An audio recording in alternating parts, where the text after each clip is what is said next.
Welcome to my channel. इस video में हम बात करेंगे मल्टी मॉडल कम्युनिकेशन के बारे में। एक इंटरेस्टिंग सा इजी सा कंसेप्ट है, तो चलिए स्टार्ट करते हैं अपनी video. Multi modal communication is the use of multiple modes to communicate a message. What does it mean? It means that कि कम्युनिकेशन ऑब्वियसली आप किसी के साथ कम्युनिकेट कर रहे हैं, तो मल्टी मॉडल मीन कि आपने ना कोई इस तरह के मल्टीपल मोड्स यूज़ कर रहे हैं, कोई मीडिया यूज़ कर रहे हैं अपनी कन्वर्सेशन को दूसरों तक पहुंचाने के लिए, राइट। इट मीन्स दैट कि आपके स्पोकन वर्ड्स के साथ साथ विजुअल प्रेजेंटेशन भी है। लेट्स सपोज कि आप मेरी वीडियो देख रहे हैं, तो ऑब्वियसली इसमें स्पोकन वर्ड्स तो है ही हैं, तो ये क्या ब्लैंक वीडियो है? Obviously not.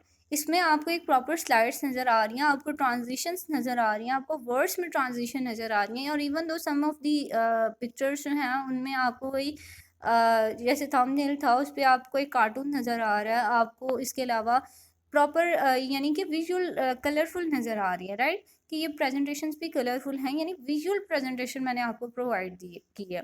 ऐसा नहीं कि मैंने सिर्फ वर्ड्स बोल दिए हैं या आपको ऑडियो सुनाई दे दी है, नो, मैंने उसके अंदर विजुअल प्रेजेंटेशन ऐड की है कि नेक्स्ट पर्सन को थोड़ा सा ये अट्रैक्टिव लगे, थोड़ा सा कैची लगे, कि उसकी अटेंशन ग्रैब हो। अगर मैं सिर्फ खाली ऑडियो चला देती हूँ और ब्लैंक पेज होता है, तो obviously you will get bored.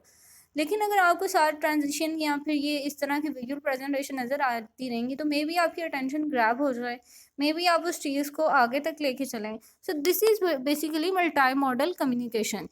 Some time आप प्रेजेंटेशन दे रहे होते हैं, तो साथ पीछे आप स्लाइड्स चला रहे होते हो, स्लाइड में आपने कुछ पिक्चर्स ऐड की होती हैं अपने टॉपिक से रिगार्डिंग, कि मैंने अगर साइंस से रिगार्डिंग कोई प्रेजेंटेशन देनी है, तो साथ मैंने हो सकता है कोई वीडियो भी ऐड की हो, एनिमेटेड वीडियो ऐड की हो।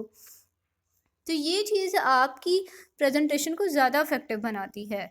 और इसी तरह यानी कि ये मल्टी मॉडल कम्युनिकेशन जो है यूनी मॉडल कम्युनिकेशन से ज़्यादा इफेक्टिव होता है। क्यों? क्योंकि इसमें आप ज़्यादा इन्फॉर्मेशन प्रोवाइड करते हैं, और रीडर जो है या पर्सन जो है, ऑडियंस जो है, उसकी भी अटेंशन ग्रैब होती है और उसको ज़्यादा अच्छे से समझ आ जाती है। इसके अलावा अगर आपने अपनी स्किल्स जो हैं इनको इन्हांस करना है, तो obviously you can use multi modal communication, कि आप different type of tools use कर सकते हैं, आप different type of visual presentation, visual चीज़ें जो हैं, वीडियोस ऐड कर सकते हैं, ताकि आपकी कम्युनिकेशन ज़्यादा इफेक्टिव हो जाए।